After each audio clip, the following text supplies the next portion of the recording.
All right, so in these questions, we're trying to factor, right? So my assumption is that you've seen factoring at some point in your life, right? I don't have to go like factoring. You've probably done like box and diamond methods, right? So the idea here is that we want to take this and rewrite it in some way where it's a factor times another factor.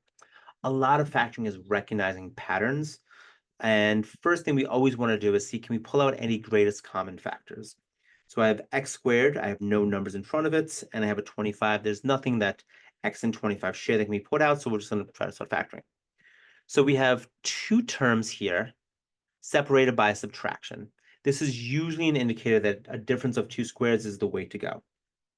So I would think to myself, is this a difference of squares? And I would have that sort of inflection when I said it to myself as well. So the way that we can see whether it's a difference of squares is, can I easily take the square root of this first term? I can. I can take the square root of x squared. It's going to give me x. Can I take the square root of 25? I can. Square root of 25 is going to be 5. So the difference of squares, if I have x squared minus y squared, it's always going to be x minus y times x plus y. The reason is that if you expanded this other side out, x times x is x squared, x times y is xy. We'd have a minus y times x, so that's going to be negative xy, minus y times positive y is y squared. Those middle terms cancel out, right? So it's kind of going backwards from expanding, or sometimes called foiling in school. Right, so in this situation, well, I'm going to take the square root of my first term, which is an x and an x.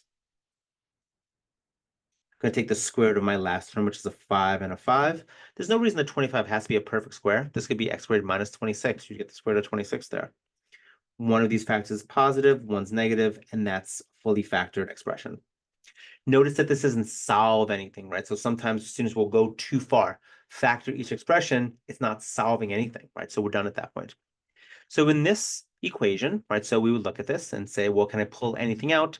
Well, I have a 1, a 2, and a negative 8, so I can't pull any greatest common factor out. This is going to be kind of a direct factoring question.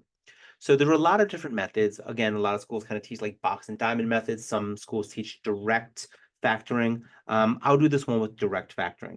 So the idea here is we want to think what multiplies to negative 8 and then adds to positive 2. So other little kind of sneaky things that we could do, if this sign, the sign on the C value, the constant is negative, when we factor, we're always going to get a positive and a negative value, right? Because the only way I can multiply two things together and get a negative is if one number is positive and one number is negative. So then I have x squared here. The only way that I can multiply two things evenly and get x squared is if this is an x and this is an x. Right, so now I need factors of negative 8. They're going to add up to 2. All right, so what factors of 8 do we have? 1 and 8, 2 and 4. Well, is there any way that I could take some of these things and get them to add up to 2? Well, these ones can. If I get a positive 2, it means that my 4 had to be the positive one, and my 2 had to be the negative one. Notice that 4 minus 2 gives us that same negative, that same 2 right there. So in C, right, so in this one, we actually can factor out a greatest common factor. I have a 2, a 4, and a 6. So 2 goes into each of those. So I could pull out a factor of 2. This is going to be my GCF, as it's called, greatest common factor. I have x cubed, so I have x, x, x. I have x squared, and I have an x. Right? Notice that each of these terms has an x. So I can pull one of those x's out in my greatest common factor. So factoring is the opposite of distributing. When you distribute a number, you multiply. When you factor, you divide. So if you're not great at factoring, maybe thinking of a division might help. So if I divide 2 by 2, I'm going to get 1. If I divide x cubed by x, I'm getting rid of that x. I'm going to have x squared left over. If I divide 4 by 2, I'm going to get 2. If I divide x squared by 1x, I'm going to have 1x left over.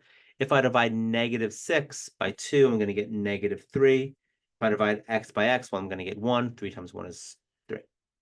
So now I might be able to factor this thing. So let's check. So I want to think to myself, do I know anything that multiplies the negative 3 that's going to add up to positive 2? So if there is one, right, so since this is negative, One of my signs has to be negative, one has to be positive. So the only factors of 3 are going to be 1 and 3. 1 and 3, yeah, we can combine those in a way that gets 2x. I could do it if my 3 was positive and my 1 was negative. So x squared plus 2x minus 3 is x plus 3 times x minus 1. Now, don't lose this 2x that's out front. This would be your fully factored form right there. And then finally, this one over here. A lot of ways you could do this one. So I'll do it a little bit of a different way, which is kind of the normal way we do in school nowadays, which is called splitting the middle. So I'm going to look at this. There's nothing I can factor out. So I'm going to try to factor this thing. I'll show you the way that I would do this thing when I was in school way back in the day.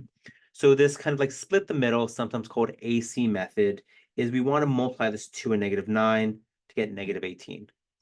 Rather than thinking about factors of 9 that add up to -3, we now think about what factors multiply to 18 and then add up to -3. So the ones that are going to work there are going to be 6 and 3. So what we want to do now is split this middle term into 6x plus 3x, right? 6x times, or 6 times 3 gives us -18. -6x plus 3x gives us -3x. So I haven't touched my 2x squared. I haven't touched my 9. Notice that this is the exact same expression as what we have up here. We've just kind of rearranged it in a little bit of a different way. So once we've kind of split this middle term, as it's called, now it turns into a factoring question. 2 and -6. What's the greatest common factor? 2. X squared and x, what's the greatest factor? X. If I divide 2x squared by 2x, I'm left with just 1x. If I divide -6x by 2x, -6 divided by 2, -3. The kind of like secret or trick of factoring by grouping is that this x minus 3 should always appear over here on this other side. What do I have to pull out of 3x minus 9 to get x minus 3?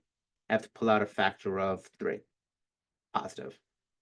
So now we do another greatest common factor, because x minus 3 appears in both of these terms.